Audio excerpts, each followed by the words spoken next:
ডানকুনি পুরসভার 15 নম্বর ওয়ার্ডের রামকৃষ্ণ উদ্যানে পালিত হয়ে গেল বসন্ত উৎসব। মূলত ডানকুনি পুরসভার সিআইসি কল্লোল বন্দ্যোপাধ্যায়ের উদ্যোগে প্রতি বছরের মতো এবছরও এই রামকৃষ্ণ যে শিশু উদ্যান সেখানেই একেবারে ধুমধাম করে সেই বসন্ত উৎসব পালন করা হচ্ছে। আমরা দেখতে পাচ্ছি মঞ্চে প্রকৃতির চেয়ারম্যান তথা হুগলি জেলা পরিষদের কর্মাধ্যক্ষ সুবীর মুখোপাধ্যায় রয়েছেন, পাশাপাশি ভাইস চেয়ারম্যান প্রকাশ সাহা থেকে শুরু করে চাপদানির বিধায়ক অরিন্দম গুই তারাও এসেছিলেন। তারা প্রত্যেকেই কিন্তু কল্লোল বন্দ্যোপাধ্যায়ের উদ্যোগকে সাধুবাদ জানিয়েছে। যে বাংলার যে সংস্কৃতি হারিয়ে গেছিল, মমতা বন্দ্যোপাধ্যায় 2011 সালে আসার পর, মহামাটি মানুষের সরকার আসার পর আবার সেই শিল্পীরা যারা বসে গেছিল তারা আজকে বিভিন্ন সুযোগ সুবিধা পাচ্ছে। আর সারা বাংলা জুড়ে শান্তিনিকেতনে একটা পরিবেশ তৈরি হয় বসন্ত উৎসবকে কেন্দ্র করে। আজ একইভাবে এই 15 নম্বর ওয়ার্ডের যুব সমাজ ডানকুনি কল্লোলের উদ্যোগে, কাউন্সিলর তার উদ্যোগে আজকে এই অনুষ্ঠান হচ্ছে।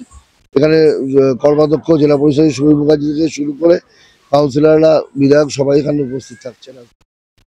ওয়ার্ডে ওয়ার্ডে বসন্ত উৎসব এটা শুধু আজকে ডানকুনি নয়, এটা সারা পশ্চিমবঙ্গেই আমরা দেখছি এই ধরনের সাংস্কৃতিক পরিবেশ আজকে তৈরি হয়েছে এবং তার সমস্তটাই নেতৃত্বে মুখ্যমন্ত্রী মমতা বন্দ্যোপাধ্যায়।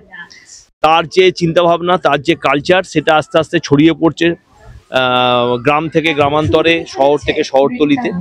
সেই উপলক্ষেই আজকের এই অনুষ্ঠান এবং এই ওয়ার্ডের পৌরপিতা আমাদের ডানকুনি পৌরসভার অন্যতম সিআইসি কল্লোল ব্যানার্জি ও অত্যন্ত এর সঙ্গে কৃতিত্বের সঙ্গে এই প্রোগ্রামগুলো করে। বিভিন্ন ধরনের সমাজসেবামূলক প্রোগ্রাম, কালচারাল প্রোগ্রামও করে থাকে। সেই হিসেবে গত বছরও হয়েছে, তার আগের বছরও হয়েছে, এবছরও হচ্ছে। এই অনুষ্ঠানে আমরা সবাই মিলে বসন্ত উৎসবটা বাংলার সংস্কৃতিকে ফিরিয়ে নিয়ে আসি, এটাই আমাদের পাওনা।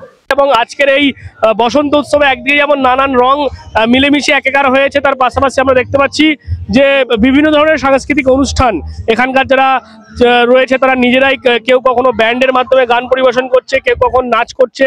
এরকম ভাবে নাচে গানে এবং নানান রঙে কিন্তু রঙিন হয়ে উঠেছে আজকে শ্রীরামকৃষ্ণ যে শিশু উদ্যান, সেই উদ্যান। এবং তার পাশাপাশি দেখা যাচ্ছে যে যারা এই ডানকুনি যুব সমাজের যারা রয়েছে তারা প্রত্যেকে কিন্তু কালো পোশাক পরে রয়েছে। এবং সেই কালো পোশাক কেন, সেই প্রশ্নের উত্তরে যেমনটা কল্লোল বন্দ্যোপাধ্যায় জানিয়েছে যে রঙের কোনো ভেদাভেদ নেই, সেই কারণে সাদা কালো বলে কিছু নয়।